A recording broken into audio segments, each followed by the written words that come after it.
উত্থান পতনের মধ্য দিয়ে যাওয়া বার্সেলোনা খেই হারালো আবারও। বুধবার উয়েফা চ্যাম্পিয়ন্স লিগের ম্যাচে ক্লাব ব্রুজের বিপক্ষে 3বার পিছিয়ে পড়ে আত্মঘাতী গোলে কোনো মতে হার এড়ায় কাতালান জায়ান্টরা। বেলজিয়ান ক্লাবটির মাঠে রোমাঞ্চকর ম্যাচটি শেষ হয় 3-3 সমতায়। ঘরের মাঠে প্রথম ভালো সুযোগেই এগিয়ে যায় ব্রুজ। 6ষ্ঠ মিনিটে কার্লোস ফোর্বসের ক্রসে ডিকুলু টেসোলডি জাল খুঁজে নেন।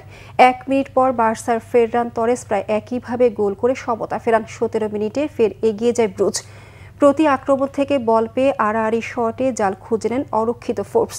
27 মিনিটে একটুর ছোট গোল পায়নি বার্সা। লামিনে ইয়ামালের পাস থেকে জুল কুন্দের শট ক্রসবারে লাগে। 45 মিনিটে ইয়ামালের চমৎকার থ্রু বলে শট লক্ষ্যে রাখতে পারেননি তরেস। 59 মিনিটে আবার ক্রসবারে বাঁধায় গোল পাননি বার্সার এরিক গার্সিয়া। পরের মিনিটে দুর্দান্ত গোলে সমতা ফেরান ইয়ামাল। 63 মিনিটে ব্রুজকে ফের এগিয়ে নেন ফোর্বস। আর 77 মিনিটে সৌভাগ্যের গোলে তৃতীয়বার সমতায় ফেরায় বার্সা।